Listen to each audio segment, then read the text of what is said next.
ناظرین کرام، گزشتہ قسط میں سورہ حشر کی آیت نمبر 19 اور 20 آپ کے سامنے تلاوت کرنے کا شرف حاصل کیا تھا اور اس کے متعلقات بھی عرض کیے تھے۔ اس کے بعد جو متعلقات ہیں آیات بینات کے، وہ آپ کی خدمت میں عرض کرنے کی سعادت حاصل کر رہا ہوں۔ جیسا کہ پہلے عرض کیا گیا کہ اللہ رب العزت نے ہمیں یہ زندگی عطا فرمائی ہے اور اس زندگی کی ہمیں قدر کرنی چاہیے، اور اس زندگی میں ہمیں جو کچھ بھی کرنا ہے اس کے لیے ہمیں سوچ سمجھ کر، غور و فکر کر کے آگے بڑھنا چاہیے تاکہ ہماری آخرت میں خرابی لازم نہ آئے۔ انہی آیات بینات میں اللہ رب العزت نے تقوی کا حکم فرمایا،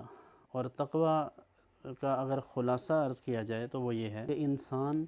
اچھے عمل بھی کرتا رہے اور اللہ تعالیٰ سے ڈرتا بھی رہے، کیونکہ ایمان خوف اور رجا کے درمیان ہے۔ صرف ڈرتا رہے اور ہر وقت خوف اس پر طاری رہے اور اسی سبب سے وہ کوئی عمل صالح بھی نہ کر سکے تو یہ بھی اچھی کیفیت نہیں ہے، اور صرف امید پر ہی وہ کھڑا رہے اور یہ سمجھے کہ بس اللہ نے بخش دینا ہے، رسول کریم صلی اللہ علیہ وآلہ وسلم نے ہماری شفاعت فرمانی ہے، تو اس میں کوئی شک و شبہ نہیں کہ اللہ رب العزت غفور الرحیم ہے، اور رسول اللہ صلی اللہ علیہ وآلہ وسلم ہماری شفاعت فرمائیں گے انشاءاللہ۔ لیکن اس کے اسباب و محرکات پر بھی غور کرنا ہوگا کہ اللہ تعالیٰ غفور الرحیم ہے تو کس کس کے لیے ہے، حضور اگر شفاعت فرمائیں گے تو کس حالت میں۔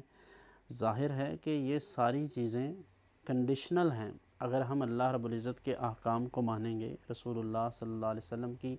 سنت پر، آپ کی مبارک شریعت پر عمل کریں گے اور آپ کے احکام کی پیروی کریں گے تو ہی ہمارے لیے یہ اسباب مہیا ہو سکیں گے۔ دوسری جانب ہمیں یہ بھی غور کرنا ہے کہ اگر ہمیں اللہ رب العزت کی طرف سے مغفرت کی امید ہے تو اللہ نے اپنا خوف بھی تو ہمارے دلوں میں پیدا کرنے کا حکم دیا ہے۔ وہ جہاں غفور الرحیم ہے وہاں وہ جبار بھی ہے، قہار بھی ہے،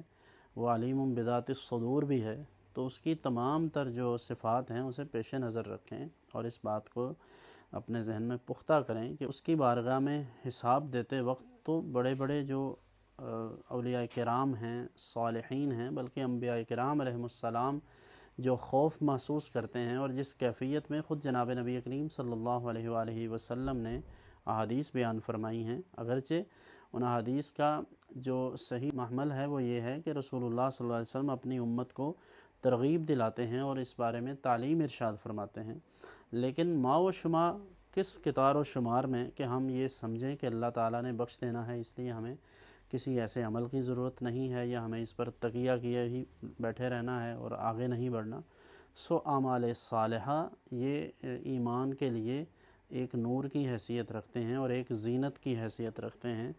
اگر کوئی شخص مومن ہے تو اس وقت تک اس کا ایمان صحیح معنوں میں اسے ایمان کی حلاوت نصیب نہیں ہوگی جب تک اسے اعمال صالحہ نصیب نہیں ہوں گے۔ تو ارشاد فرمایا کہ تم تقوی اختیار کرو، یعنی تم اللہ سے ڈرتے رہو، عمل صالح کے ساتھ ساتھ اللہ کا خوف دل میں رکھو۔ دوسری طرف ارشاد فرمایا کہ کوئی اس غلط فہمی میں نہ رہے کہ شاید اصحاب جنت اور اصحاب جہنم کا معاملہ کوئی خاص مختلف نہیں ہے۔ ارشاد فرمایا ایسا بالکل نہیں،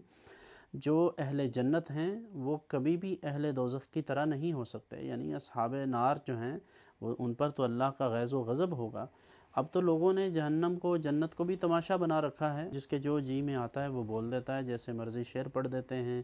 جیسی مرضی کیفیت بنا دیتے ہیں۔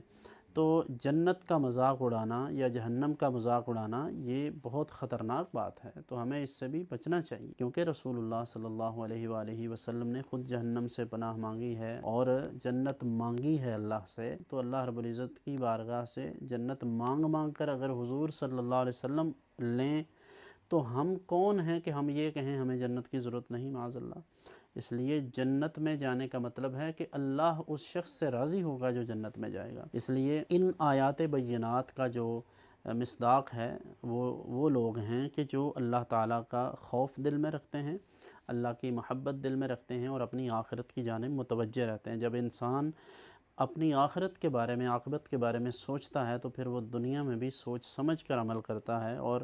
جب کسی سے گفتگو کرتا ہے تو گفتگو میں بھی وہ خیال رکھتا ہے کہ کہیں میں کوئی ایسا جملہ، کوئی ایسا لفظ تو نہیں بول رہا جو میری آخرت کے لیے خرابی کا اور بربادی کا باعث ہو۔ اس لیے ارشاد فرمایا کہ اے ایمان والو اللہ سے ڈرو اور ہر شخص اپنی آخرت کی جانب متوجہ رہے، یعنی دنیا کے تمام کاموں میں ہمیں آخرت کو ترجیح دینی ہے، دنیا کے کام بھی کرنے ہیں لیکن دنیا کے کام اس انداز سے کرنے ہیں کہ ہماری آخرت اس کے سبب خراب نہ ہو، اور ہمیں اس غلط فہمی سے بھی باہر نکل آنا چاہیے